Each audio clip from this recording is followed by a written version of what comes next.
আজকের দিনটা আমার জন্য খুবই স্পেশাল আর খুবই আনন্দের একটি দিন। তার একটা কারণ হচ্ছে আজকে আমি আমার স্কুল ফ্রেন্ডদের সাথে দেখা করব আর সময় পার করব।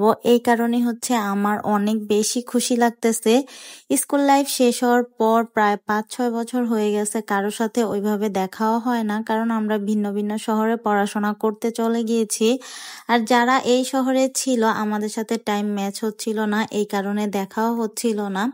তো যাই হোক, এই কারণে আমি ওদের আমার বাসায় ইনভাইট করেছিলাম আর আমি যতটুকু পারতেছিলাম ওদের জন্য মানে দুপুরের খাবারের আয়োজন করতেছিলাম। যেহেতু আমার ছোট একটা বেবি আছে, একা একা অনেক কিছু করা যাবে না, তাই শর্টকাটে যা করতে পারবো ওইটাই করতেছিলাম।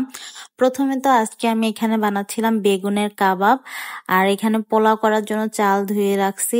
এইদিকে আমি রোস্ট করে ফেলেছি অলরেডি, এমনিতে অনেক দেরি হয়ে গেছে আর আমি চাচ্ছিলাম একটু তাড়াতাড়ি করতে, যাতে ওরা আসার আগে আমার সব রান্না শেষ হয়ে যায়। কারণ ফ্রেন্ডরা আসলে এত গল্প হয়, তখন কোনো কাজ করতে ইচ্ছা করে না। এদিকে আপনাদের সাথে কথা বলতে বলতে আমার চাপলি কাবাবটাও হয়ে গেছে। আর বেগুনের কাবাবটা বানানোর জন্য আগে আমি বেগুন পোড়াইতে দিছিলাম, ওইটাই ভালোভাবে ছিলে নিচ্ছি। ছিলে নেওয়ার পর এখানে ওইটা একটু ছড়াই দিলাম, ছড়াই এটার মধ্যে হচ্ছে চিকেনের পুরটা দিয়ে দিচ্ছি। এটা তো আমার কাছে অনেক বেশি ভালো লাগছে, এটা আমি এবার ফার্স্ট টাইমই করলাম।